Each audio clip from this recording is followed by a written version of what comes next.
आज की क्लास का शीर्षक है हिंदी भाषा का उद्भव और विकास। हिंदी भाषा के उद्भव और विकास से पहले हम भाषाई विकास के शुरुआती दौर के बारे में पढ़ेंगे। शुरुआत में भाषा का आरंभ मौखिक रूप से हुआ, संकेतों के रूप में हुआ, चित्रलिपि अस्तित्व में आई, उसके बाद में सूत्रलिपि आई, प्रतीकात्मक लिपि आई, फिर ध्वन्यात्मक लिपि का विकास हुआ। यही क्रम भाषाओं के संदर्भ में भी है। शुरुआत में कुछ संकेतों से काम चल जाता था, उसके बाद में भाषा की एक व्यवस्थित प्रणाली अस्तित्व में आई। तो जितने भी भाषा वैज्ञानिक हैं विश्व के, वो ये मानते हैं कि शुरुआत में मुख्य रूप से 13 या 14 भाषा परिवार थे, जिनसे विश्व की अधिकांश भाषाओं का विकास हुआ। इन भाषा परिवारों में जो सबसे बड़ा भाषा परिवार था वो था बारोपीय भाषा परिवार। बारोपीय भारत और यूरोपीय। स्पष्ट है कि भारतीय उपमहाद्वीप और यूरोप महाद्वीप की अधिकांश भाषाएं और बोलियां इसी परिवार से विकसित हुई। तो आज हम इस परिवार से हिंदी किस तरह विकसित हुई उसके बारे में चर्चा करेंगे। विश्व का सबसे समृद्ध और विशाल भाषा परिवार बारोपीय भाषा परिवार। भाषा वैज्ञानिकों ने इसे 2 भागों में बांटा। पहला जो इसका रूप है वो है कैंतुम वर्ग।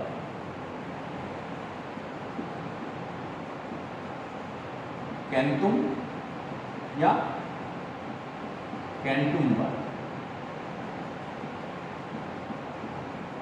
और दूसरा जो रूप है इसे कहा गया शतम वर्ग। शतम या शतम वर्ग। अब इस वर्गीकरण का जो आधार है वो आधार है संख्या 100 का शाब्दिक उच्चारण। अंग्रेजी में जो 100 है, हिंदी में 100 है। इस संख्या का उच्चारण किस तरह से होता है?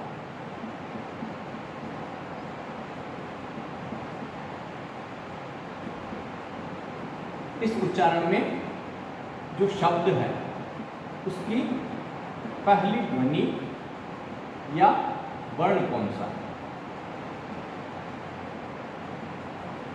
इस आधार पर शतम और कैंतुम वर्ग का निर्धारण किया गया। जैसे हम बात करें हिंदी की, तो हिंदी में इस संख्या को कहेंगे 100, संस्कृत में शत, फारसी में सद।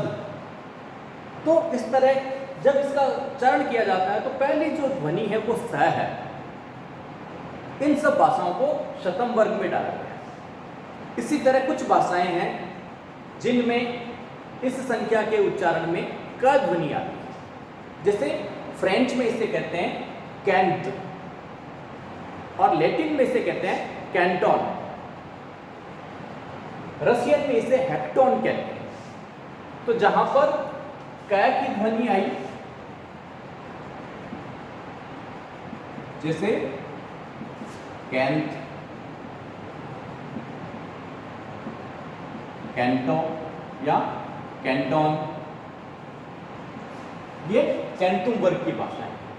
इसी तरह शब्द, सद, ये जो ध्वनियां हैं इनको शतम वर्ग में रखा गया। मूल रूप से उच्चारण ही इस अंतर का आधार है। अब कैंटुम या कैंटोन वर्ग की जो मुख्य भाषाएं हैं उनको 6 अलग अलग भागों में बांटा गया। ये 6 भाषाएं हैं ग्रीक, हित्ती, तोखारी, इटैलिक, केल्टिक और जर्मनी। ये 6 मुख्य भाषाएं हैं जो कैंतुम वर्ग में आई। शतम वर्ग की बात करें तो इसमें आर्मीनियन, अल्बानियन,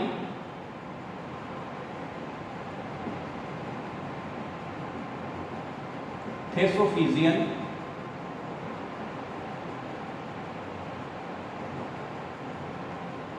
बाल्टोस्लाविक,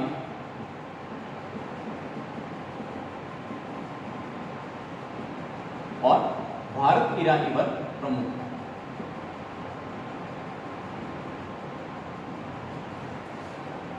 हिंदी का संबंध और हिंदी के साथ अन्य भारतीय आर्य भाषाओं का संबंध भी इस भारत ईरानी वर्ग से है। तो जब हम हिंदी का उद्भव और विकास पढ़ते हैं, इसकी पृष्ठभूमि के बारे में पढ़ते हैं, तो हमें बहुरूपीय भाषा की जानकारी होनी चाहिए। इसके दो वर्गों में शतम वर्ग की और शतम वर्ग में भारत ईरानी शाखा की जानकारी होनी चाहिए।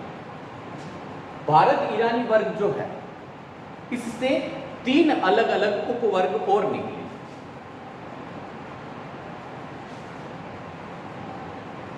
पहला मान लें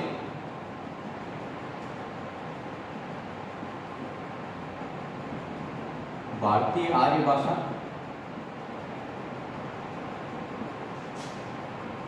दूसरा मध्य आर्य भाषाएं, और तीसरा इस नाम के आधार पर ईरानी आर्य भाषा।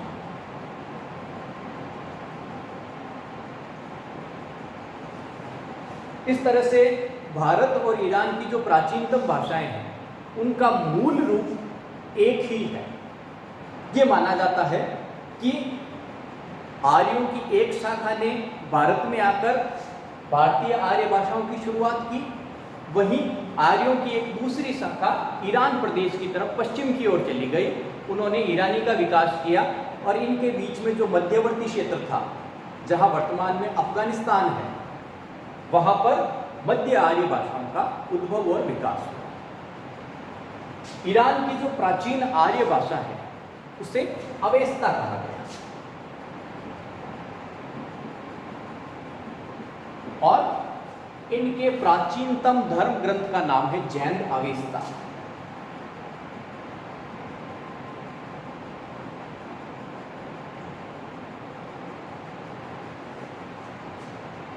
जिस भाषा में जैन अवेस्ता की रचना हुई, वो भाषा अवेस्ता कहलाती है।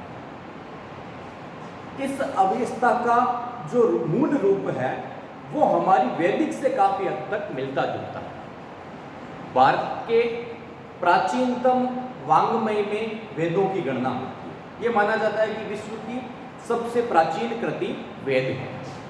वेदों में सबसे प्राचीन ऋग्वेद। तो भारतीय आर्य भाषाओं में मुख्य रूप से वैदिक रही, क्योंकि इनमें वेदों की रचना हुई, और इन वेदों में सबसे जो प्राचीन है वो है ऋग्वेद।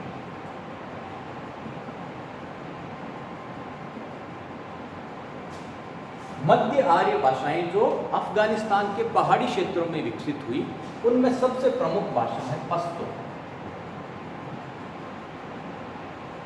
आज भी अफगानिस्तान के कबायली क्षेत्रों में पश्तो भाषा का उपयोग वहां के पठान करते हैं।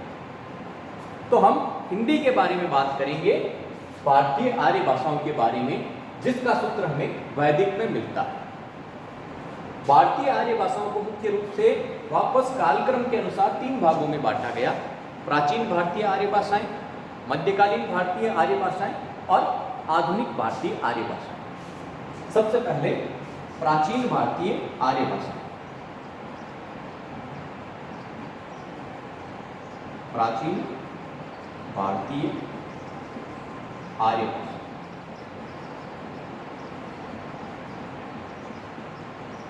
इनमें जो पहली है वो है वैदिक। इसे छांदस भी कहा गया, और इसका समय निर्धारित किया गया 1500 ईसा पूर्व से 800 ईसा पूर्व तक। ये भाषा संगीतमय थी। इसमें सूत्रों की, श्लोकों की ऋचाओं की रचना हुई जो छंदबद्ध थे। इस कारण इसे छांदस कहा गया और लगभग 700 वर्षों के समय तक इसका प्रचलन होता रहा। बाद में वैदिक में कुछ कमियां पाई गई, कई शब्द रूप एक जैसे लगने लगे, तो उस भाषा को व्यवस्थित रूप देने के लिए व्याकरण की रचना हुई और उस भाषा को वैदिक को जब शुद्ध किया गया, जब उसका परिष्कार किया गया, जब उसको संस्कारित रूप दिया गया, तो वह भाषा कहलाई संस्कृत। तो दूसरी प्राचीन भारतीय आर्य भाषा है संस्कृत। इसे लौकिक संस्कृत भी कहते हैं।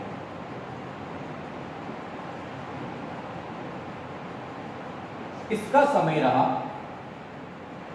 800 ईसा पूर्व से 500 ईसा पूर्व। महर्षि पाणिनि का अष्टाध्यायी इस भाषा की एक महत्वपूर्ण रचना है।